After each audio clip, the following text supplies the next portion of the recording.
Adolf Hitler এবং Nazi শাসন মানব ইতিহাসের একটি আলোচিত অধ্যায়, কিন্তু আপনি কি জানেন যে কিছু মুসলিম নেতা এবং গোষ্ঠীর সাথে নাৎসি জার্মানির সম্পর্ক ছিল? এই সম্পর্কগুলো কেন এবং কিভাবে গড়ে উঠেছিল?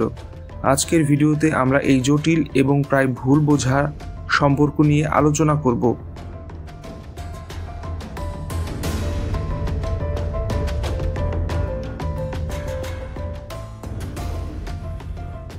এই সম্পর্ক বুঝতে হলে প্রথমে সেই সময়ের প্রেক্ষাপট জানতে হবে।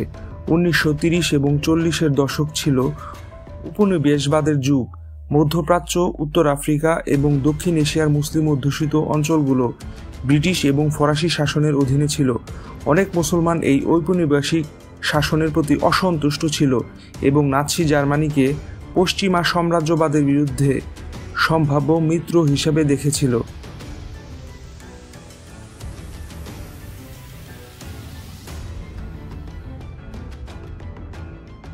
এই গল্পে সবচেয়ে গুরুত্বপূর্ণ চরিত্র হলেন জেরুজালেমের গ্র্যান্ড মুফতি আমিন আল হুসাইনি।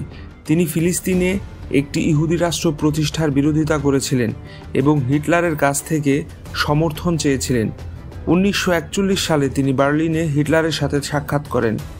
তাদের সম্পর্ক মূলত ব্রিটিশ শাসন ও জায়নবাদের বিরোধিতার উপর ভিত্তি করে গড়ে উঠেছিল।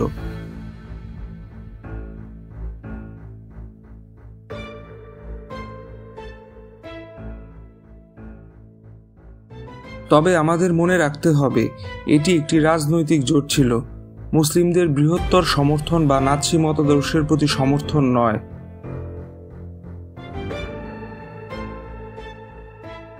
আরেকটি বিতর্কিত বিষয় হল নাৎসি বাহিনীতে মুসলিম সৈনিকদের নিয়োগ।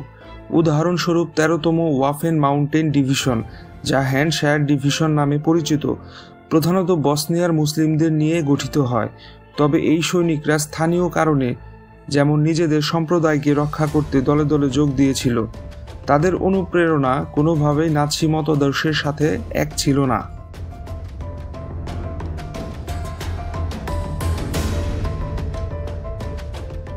নাৎসি জার্মানি মুসলিমদের সমর্থন আদায়ে প্রোপাগান্ডা চালিয়েছিল। তারা হিটলারকে ইসলামের রক্ষক হিসাবে উপস্থাপন করেছিল এবং নিজেকে পশ্চিমা সাম্রাজ্য ও জায়নবাদের বিরোধী দল হিসেবে তুলে ধরেছিল। আরবি ভাষায় রেডিও সম্প্রচার এবং লিফলেটের মাধ্যমে এই প্রচারণা চালানো হয়।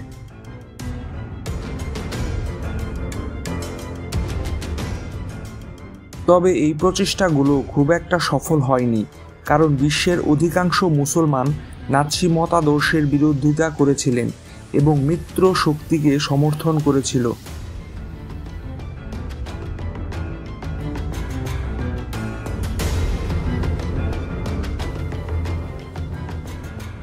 কিছু মুসলিম নাৎসি জার্মানির সাথে জড়িত থাকলেও লক্ষ লক্ষ মুসলমান মিত্র শক্তির পক্ষে যুদ্ধ করেছিল। ব্রিটিশ ভারতের মুসলিম সৈনিকরা উত্তর আফ্রিকা এবং মধ্যপ্রাচ্যের মুসলিমরা নাৎসি বাহিনীর বিরুদ্ধে গুরুত্বপূর্ণ ভূমিকা পালন করেছিল।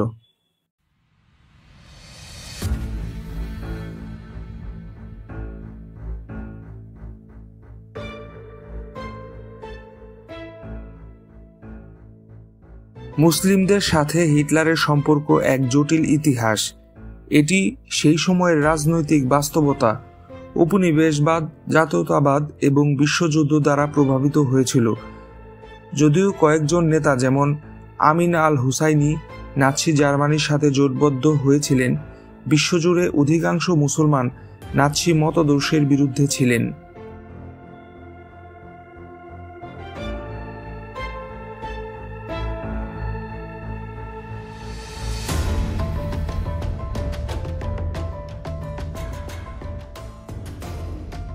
এই গল্প আমাদের মনে করিয়ে দেয় যে ইতিহাসকে সরলীকরণ করা কতটা বিপজ্জনক।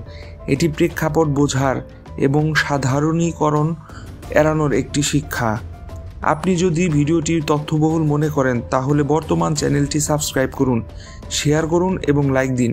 ইতিহাসের আরও আকর্ষণীয় দিক নিয়ে আমরা আবার ফিরব। দেখা হবে পরের ভিডিওতে।